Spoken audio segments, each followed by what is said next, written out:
Oke, mungkin sebagian atau lu semua yang sering banget nontonin Ngopi penasaran gitu ya, kenapa pada akhirnya gue nggak ngomongin soal PPN 12% sampai pada akhirnya di tanggal 1 Januari 2025 gue buat video ini juga. Well, jawabannya adalah di tanggal 31 Desember 2024 akhirnya semua perjuangan dari orang-orang yang berisik, orang-orang yang menolak kalau misalkan PPN bakal dinaikkan, dan orang-orang yang seenggaknya ngasih tahu ke publik yang entah itu di media sosial ataupun di manapun gitu ya, ngasih tahu kalau misalkan nggak cuman orang-orang kaya dong yang kena, tapi orang-orang hampir semua elemen masyarakat juga kena, membuahkan hasil. Karena di tanggal 31 Desember 2024 kita mendapatkan press release langsung dari Bapak Presiden Republik Indonesia Pak Prabowo Subianto yang mengklarifikasi barang-barang apa aja yang bakal dikenakan tarif PPN 12%. Jadi videonya kita bakal sama-sama lihat karena menurut gue ini penting banget, dan gue nggak bisa asal langsung ngomong juga dan juga menyimpulkan karena gue yakin yang diomongin sama Pak Prabowo juga ini juga hasil analisis dan juga hasil kebijakan dari Bu Sri Mulyani selaku Menteri Keuangan Republik Indonesia yang sekarang gitu ya. Jadi let's go, mari sama-sama kita lihat. Hari ini pemerintah memutuskan.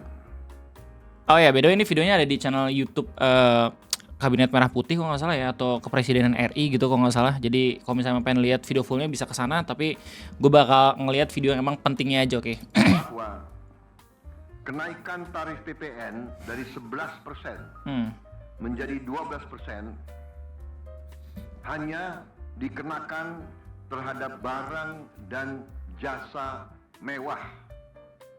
Oke, jadi ini sebenarnya yang dipermasalahkan sama orang-orang ketika ngomongin soal PPN ya, yang naik dari 11% ke 12%. Kenapa? Karena klasifikasi dari barang mewah ini sebenarnya masih rancu apa aja. Soalnya kita juga punya kayak misalkan PPNBH, pajak penjualan barang mewah kalau nggak salah. PPNBM atau PPNBH gitu, PPNBM ya PPNBM, pajak penjualan barang mewah, di mana di sini udah diatur juga kalau misalnya lu beli barang-barang mewah ya lu bakal dikenakan pajak tambahan, tapi PPN naik dari 11% ke 12%. Terus habis itu ada hal yang dibilang oh ini cuma buat barang-barang mewah aja, sementara ada beberapa berita-berita dari CNBC dan segala macam yang bilang oh deterjen juga kena, sabun juga kena, oh enggak kok, kayak sembako nggak akan kena, tapi ada beberapa beras yang kena juga. Oh itu beras yang premium. Tapi gue yakin orang-orang yang kurang mampu gitu, bahkan orang-orang yang di kelas menengah pun nggak akan selamanya makan beras aking juga. Nggak akan selamanya makan beras-beras yang kurang enak juga, iya nggak sih? Pasti mereka juga sewaktu-waktu pengen makan beras yang emang punya kualitas yang bagus gitu untuk dikonsumsi setiap hari gitu. Dan pada akhirnya kena PPN juga. Nah ini yang dibingungin sama orang-orang, dan pada akhirnya beberapa orang pun berdiskusi di Twitter. Ya kebanyakan kalau misalnya gue lihat diskusi kayak gini di Twitter gitu ya, nggak cuma nggak di Instagram atau nggak di TikTok. Biasanya hasil diskusi dari Twitter tuh orang-orang baru pada buatin video di Instagram ataupun di TikTok itu sendiri, biar seenggaknya lebih ramah buat disampaikan sama orang-orang. Jadi respect banget buat kalian kreator yang mau terjun ke media sosial yang lain gitu untuk ngasih tahu dan juga menghimbau ke orang-orang efeknya tuh kayak gimana tentang peningkatan PPN 12% dan segala macam ini. Gokil. Kita bakal lanjut lihat lagi. Ya saya ulangi ya supaya jelas. Kenaikan tarif PPN dari 11% menjadi 12% hanya dikenakan terhadap barang dan jasa mewah. Sekali lagi. Ya Pak Prabowo ngomong itu 2 kali karena mungkin pengen menekankan gitu ya, kalau misalkan emang bener-bener barang mewah aja. Jadi good for us, harusnya kalau misalnya pada akhirnya nggak terlalu kena ke kalangan bawah atau kalangan menengah gitu, tapi gan bate buat yang dari kalangan atas karena kena kenaikan pajak lagi. Yaitu barang dan Disebutin? jasa tertentu Disebutin. yang selama ini sudah terkena PPN barang mewah. Ya, jadi Pak Prabowo basically bilang kalau misalkan PPN naik untuk barang-barang yang emang biasanya kena PPNBM. Iya PPNBM betul. Jadi kalau misalnya lu beli barang-barang mewah kayak misalkan kapal pesiar gitu, yacht, balon udara katanya, terus habis itu mobil-mobil mewah yang range-nya berapa miliar gitu atau berapa ratus juta, terus habis itu rumah juga itu dikenakan PPNBM. Gue pun baru tahu sebenarnya ada pajak kayak gitu, dan gue juga kaget sebenarnya ada orang-orang yang bisa beli kayak gitu di negara kita tersebut. Dan ternyata yang beneran ada coy. Jadi PPNBM itu adalah singkatan dari pajak penjualan atas barang mewah. Diartikan sebagai bentuk pajak yang ada pada pembelian mobil baru dan sudah tergabung dalam harga on the road. Oh ya, ini gue ngelihat dari website ini ya, Auto 2000 gitu. Tapi kalau misalnya lu lihat dari beberapa website kayak misalkan pajak dan segala macam ya, Kementerian Keuangan dijelasin lebih rinciannya lagi. Oke. Yang dikonsumsi oleh golongan masyarakat berada, masyarakat mampu. Contoh, pesawat jet pribadi itu tergolong barang mewah yang dimanfaatkan ataupun digunakan oleh masyarakat papan atas. Kemudian, ya, beliau basically ngomong ya contoh-contohnya kayak gitu. Tadi yang udah gue sebutin ya. Kapal pesiar, yacht, ya, motor yacht, kemudian rumah yang sangat mewah, yang nilainya di atas golongan menengah. Oke, jadi poinnya itu. Dan ini video dirilis kalau nggak salah di tanggal 31 Desember 2024. Jamnya itu kira-kira antara jam 7 atau jam 8 malam gitu ya. Dan ya udah pasti ya, ini kabar gembira buat kita semua, apalagi buat orang-orang yang udah berjuang dan juga udah berisik banget ngasih tau ke orang-orang yang lain yang nggak ngerti kalau misalkan PPN dari 11% ke 12% itu kena dari manapun, dari segala sisi gitu. Kalau misalkan dari rantai distribusi segala macam itu pasti bakalan kena, dan pada akhirnya mungkin harga akhir ketika lu belanja gitu ya dengan produk-produk yang sering lu beli yang awalnya kena yang mungkin beda 100 perak doang, tapi ternyata nggak seperti itu secara prosedur, ya nggak sih? Dan ini dijelasin rinci juga di salah satu media massa Indonesia gitu, yang salah satu yang favorit gue itu Kumparan, dimana ini langsung diomongin sama Bu Sri Mulyani sebagai Menteri Keuangan. Oke, di berita ini bilang kalau misalkan Menteri Keuangan Sri Mulyani memastikan tarif PPN 12% yang berlaku mulai besok 1 Januari 2025 hanya untuk kategori barang sangat mewah, sementara sisanya tidak mengalami kenaikan. Ya kan, yang awalnya barang mewah jadi barang sangat mewah sekarang. Sri Mulyani merinci barang yang sangat mewah kena PPN 12%, yaitu kelompok hunian mewah seperti rumah mewah, apartemen mewah, kondominium, townhouse, dan berbagai jenis dengan harga jual 30 miliar atau lebih. Balon udara, kelompok pesawat, kelompok kapal pesiar mewah kecuali untuk angkutan umum, dan kendaraan bermotor yang kena PPNBM. That's right. Ya, dan ini menarik soalnya kalau misalnya gue lihat replyan-nya, ternyata lo harusnya tahu kalau misalkan sebelum kenaikan PPN 12% ini udah ada pengumuman dari beberapa jasa ataupun barang-barang yang mungkin aja udah pernah lo pakai gitu dalam sehari-hari, kalau misalkan harganya bakal disesuaikan karena kenaikan PPN yang 12% ini. Kayak misalnya ini ada keterangan langsung dari Wings gitu ya, yang sabun cuci dan segala macam, bahkan warteg pun ada pengumumannya gitu. Mulai tahun depan tanggal 3 Januari harga semua menu naik 1.000. Nggih, terima kasih. Terus abis itu ada lagi keikutsertaan program Presto Prioritas kena PPN 12% buat GrabFood. Terus habis itu nih kalau nggak salah CBN ya internet. Terus habis itu di sini juga ada foto yang bilang kalau misalkan apabila ada perbedaan harga price card dan harga di komputer kasa dikarenakan sedang dalam proses penyelesaian PPN 12% dan segala macam. Dan kalau misalkan gue lihat orang-orang yang biasa berisik kayak misalkan bareng warga ya kalau nggak salah namanya, ya nggak sih? Mereka mengumumkan kalau misalkan ya kita menang 12% hanya untuk list PPNBM sesuai PMK 15 tahun 2023. Tapi harus dikawal karena dokumen tertulis dan produk hukumnya belum terlihat rampung gitu, masih emang pengumuman langsung dari pers gitu ya, untuk pers. Dan mereka menghimbau juga untuk tetap jangan lengah, statementnya kita kunci dan tagih. Per malam ini masih proses kayaknya sampai rilis besok. Nah, beberapa orang di Twitter juga mempermasalahkan dan juga mempertanyakan kenapa pada akhirnya bisa cepat banget ngubah keputusan dari yang awalnya beberapa barang-barang kena, tapi tiba-tiba cuma barang-barang yang emang udah ditentukan sama pajak PPNBM gitu. Kalau misalnya emang mereka bisa mengubah itu secepat yang kita rasakan sekarang, takutnya itu bisa dirubah juga secepat apa yang kita rasakan sekarang gitu.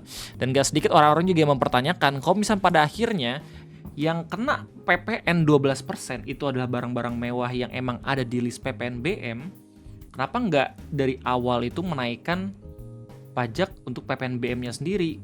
kenapa harus di PPN yang dari 11% ke 12% kayak gitu. Mungkin jawabannya lu bisa tahu gitu ya kalau misalkan kenaikan pajak ini udah dirancang dari tahun 2022 kayak gitu, dan emang bukan dari Pak Prabowo-nya sendiri gitu yang rancang, tapi emang zaman ketika PDIP lagi berkuasa itu rame banget tuh. Kalau misalnya kita ngomongin soal timeline ini kenapa pajak jadi naik, wah langsung rame dan segala macam kan. Tapi yang gue lihat gitu ya, pada akhirnya karena sekarang kita udah nggak punya oposisi sama sekali, dan gue harus menghimbau nih ke lu pada yang emang lagi nontonin Ngopi sekarang, kita udah jangan sampai dikotak-kotakan sama orang-orang yang berusaha mengkotak-kotakan kita gitu, main buzzer dan segala macam. Mau lo itu yang milih Pak Prabowo dulu, yang milih Pak Ganjar dulu, Pak Anies dulu gitu ya. Kita udah sama-sama jadi warga negara Indonesia. Gak harus lu kena momen kayak cebong kampret gitu dan segala macam. Itu udah zaman-zaman dulu anjir. Gue sampai sekarang masih bingung gitu ya, ketika emang ada yang berisik gitu, padahal itu untuk orang-orang Indonesia juga, masih aja tetap dicap anak Ganjar, anak Abah dan segala macem. Padahal itu kan buat mereka sendiri juga, ya nggak sih? Dan yang lebih parahnya lagi adalah ada yang mencoba untuk mencari keuntungan dalam permasalahan kayak gini, kayak misalkan ada yang ngambil job-job buzzer kayak gitu, yang mungkin aja uangnya itu didapat dari pajak orang-orang, ya nggak sih? Dan lu bayangin, ini pada akhirnya yang awalnya itu pajak PPN yang ke 12% itu untuk beberapa barang-barang doang, terus dikurangin berdasarkan barang-barang yang emang ada di list PPNBM. Padahal kemarin udah banyak banget video-video yang sepertinya ya berpotensi itu video buzzer gitu ya, emang mencoba untuk menormalisasikan kenaikan pajak 12%, tapi pada akhirnya nggak jadi. Itu kan uangnya kan udah ngalir ke mereka gitu ya kan, kita juga jadi sedih gitu buat orang-orang yang sengaja secara tidak sadar ya bayar pajak juga. Jadi buat lo semua yang merasa kayak gue masih belum ada PPH gitu, karena emang gaji gue emang masih kurang dari 5 juta 6 jutaan ya, lu tetap udah bayar pajak juga, pajak PPN dan segala macem. Gue yakin lu juga bayar ini kan, pajak kendaraan per tahun, pajak rumah juga ada gitu, dan setiap kali lu emang bayar listrik itu juga ada pajaknya juga kayak gitu boy.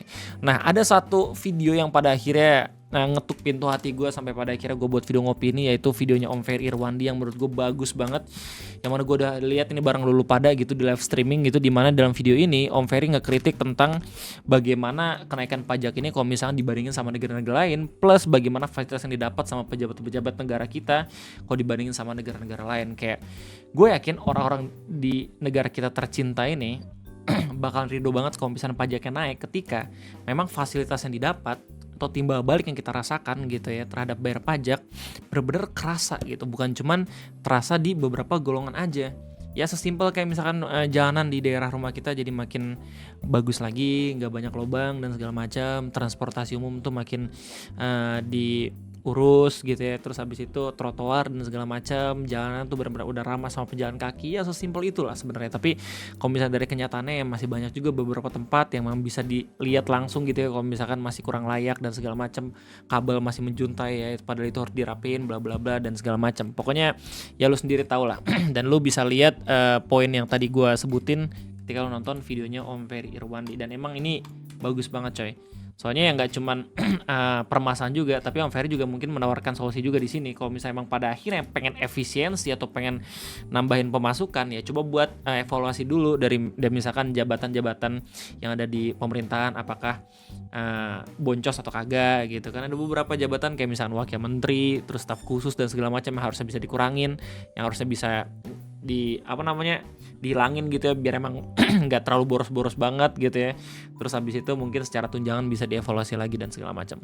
Nah kalau misalnya gue lihat responnya di Twitter, banyak banget orang-orang yang coba buat mencari tahu ya apakah ini bener atau kagak gitu. Saya dilihat dari beberapa fakta-fakta masih banyak juga gitu yang emang ngasih tahu kalau misalkan emang udah ada pengumuman kalau misalkan penyusunan tarif itu udah dilakuin gitu sebelum kenaikan PPN.